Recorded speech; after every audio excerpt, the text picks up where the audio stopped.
Hi, this is Chrissy from Hang to Dry Applique, and today we are bringing you a quick preview of our sleigh ride Applique Alphabet. And just to let those of you who are members of Applique Forum know, the coordinating font will be up for free on Applique Forum during the month of December. The first step of this design is a black placement stitch that will cover just the letter that you're choosing to use, depending on what your need is. The white stitch that follows is a tack down stitch that will tack down your fabric, again following that same shape. At that point, you'll stop your machine and you will cut away any excess fabric to about 1/8 of an inch, or as close as you're comfortable getting to the white tack down line. And at that point, your machine will go ahead and progress to, in this case, we used an aqua blue vintage stitch. And one of the things that I really love about this stitch is that it's quick to stitch because it's not nearly as many stitches as a traditional satin stitch, but it also really is a subtle stitch. You don't see a real heavy satin stitching, and that's something that I personally like because it really lets your fabric do the talking. And I also really enjoy how quickly it stitches. So this has kind of become a new favorite of mine.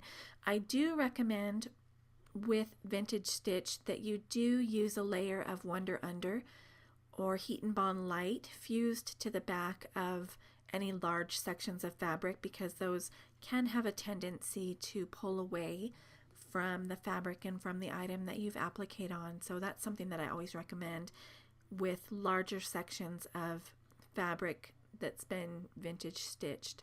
So that's just something there to consider.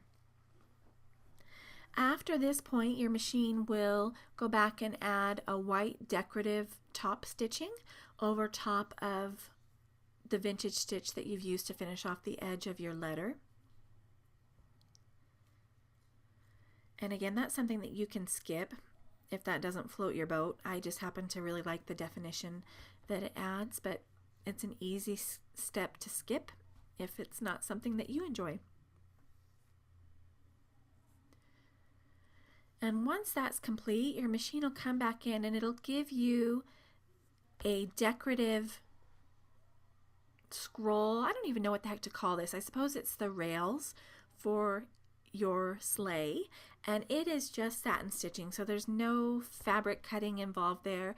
Your machine will just lay that down pretty quickly and it forms the scrolled rail underneath the sleigh, and also the bottom part of I guess maybe it's your runner. I'm not real up to date on my sleigh terms, obviously. And then once that's complete, it's going to give you black placement and white tack down stitches for each of the 3 gifts. And then once you've cut those, it'll go ahead and finish those with a satin stitching. On these smaller pieces, I did choose to use the satin stitching because I think that the definition is really important here on these smaller pieces of the overall design.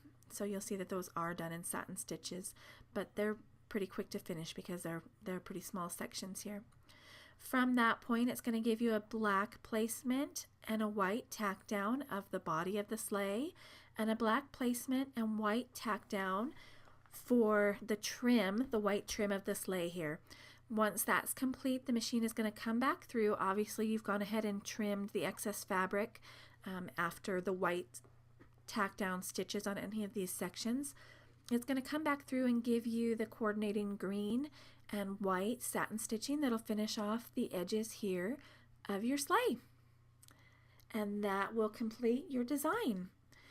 We hope that you'll enjoy stitching this, and if you do, that you will share some photos of your finished projects with us on our Facebook page, which can be found at www.facebook.com/hang to dry applique. Have a great holiday.